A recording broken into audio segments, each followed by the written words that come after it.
we went on a journey of exploration and discovery. We went to Greece and Turkey to visit doctors, clinics, and even certain people who were pretending to be doctors who weren't. Greece produces a lot of good doctors. It's really common to have even persons that are not doctors to consult you. Victim of black market. So it's something that is not only in Greece, it's something that's happening in the whole world. Who are still delivering surgeries they shouldn't. I'm a patient myself. I was quoted $60,000 in New York for hair transplant, and I have been on a quest to find the right doctor at the right price to do my own hair transplant. This has not been an easy problem to solve.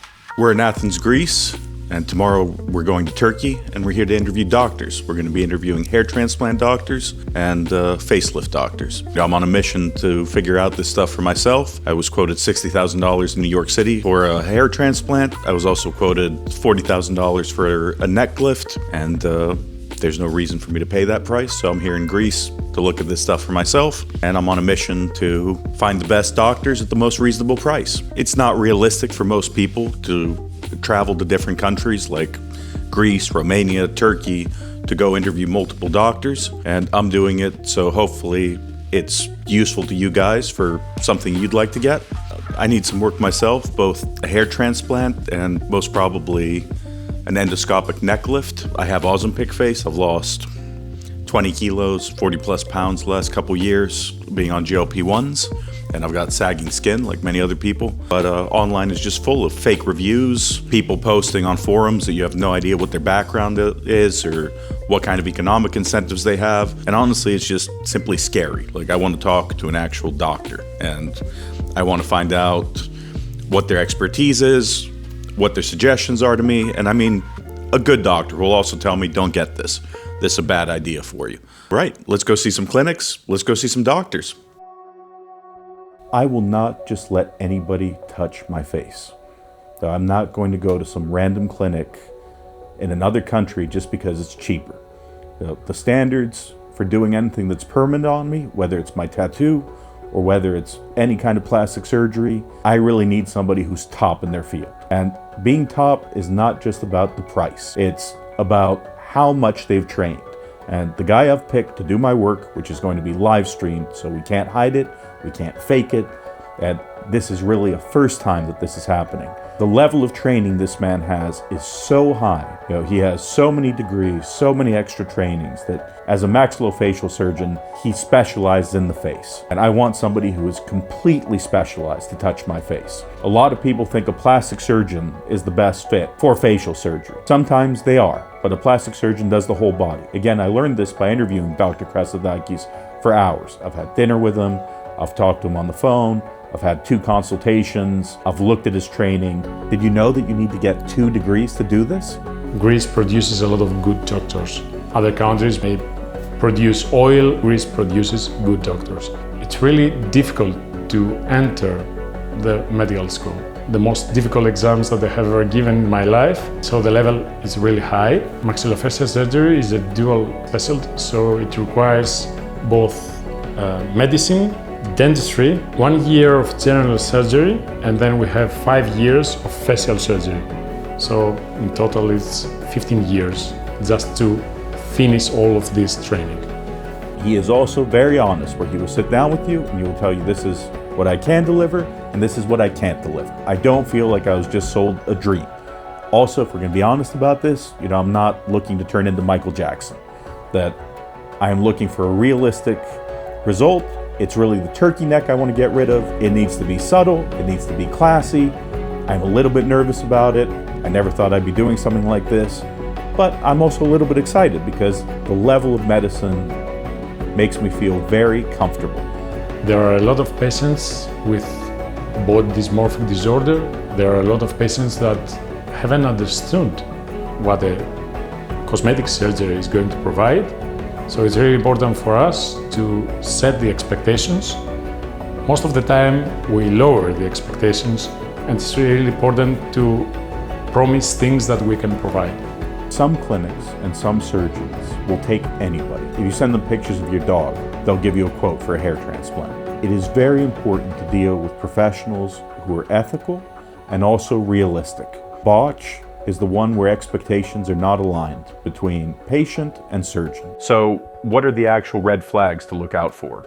You have to be really careful with the price. If a surgeon is really cheap in his own country, that means something. You have to check all the before and after photos. You have to have photos with the actual scars, and you should have the consultation with the doctor that is going to operate you. It's really common to have even persons that are not doctors to consult you, and someone else operates on you. The questions you ask them, the answers you are going to get are really typical, short, and without scientific background. And actually, they can sell it better than us. Visiting the ISHRS annual Congress in Berlin, visiting FUE Europe's Congress, meeting with Dr. Mariana Milona, meeting with Dr. Krasadakis, we have really learned about the black market in these clinics. It is something that we ourselves are not comfortable with, and we would urge people to avoid.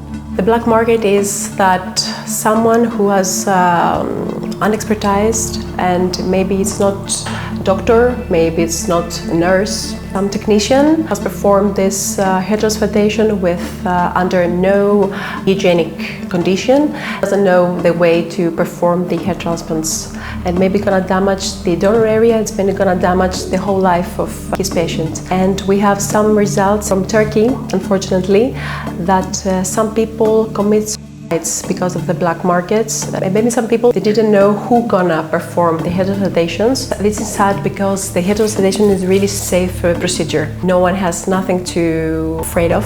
Many clinics focus on marketing, whereas here we focus on medical background we have. So it's really important for us to give an analysis to the patient, what the surgery means, what the post-op period is going to look like, and have all the follow-up with us. Sometimes that means that we have to say no. A salesperson is not going to say no, ever. We've been there. And the veneer is beautiful in certain places like Turkey. You land at the airport, a limo picks you up, the service is world-class. The buzzword these days is affordable luxury. It is way beyond anything that can be experienced in a Western country. Everyone's running behind you to serve you coffees, to bring you food, to pick up your bags. But then when you get in the clinic, some are amazing, but there's others that are simply not up to par. And they hide it with this veneer. We have been to clinics that were completely beautiful on the outside. Glass, modern, fantastic. But when we went into the operating room, which wasn't being used that day, there was dried blood on the ground. It hadn't been properly cleaned. The whole point is to give you the information so that you can make the right decision for you. You don't have to use Lexera. There's plenty of other choices out there. But what isn't practical is for you to go visit all the clinics that we have.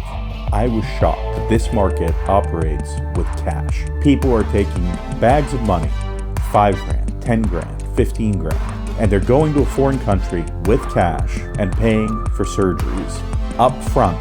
That cash can disappear at so many different points. It can be confiscated at the airport, it can be stolen in your hotel or on the street, you can forget the bag, and after that, there can often be no invoice of the surgery, no recourse. If something really terrible happens, the clinic can even argue that you never went there.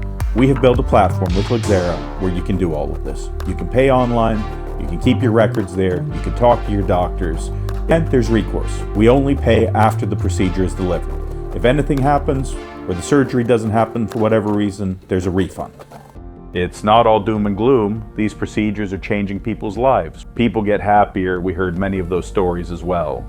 I'm very, very happy. It's a bit funny because I accept too many wedding cards from the people that I already operate in my life. Trying to lose some weight, they're trying to do some exercise more than the previous time.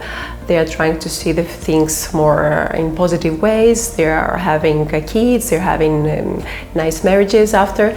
So this year I had 2 proposals of weddings to be attending the weddings of my patients that have already performed hair transplantation in the past. So I'm really happy about it. It's fun and sad at the same time that I have already worked in the emergency department for many years, and this thankful feeling coming from people that I operated from hair loss and not from the people that I saved them from CPR. That's the thing that makes me feel and believe that the hair transplantation changed the whole life in 100% of the patients that are coming.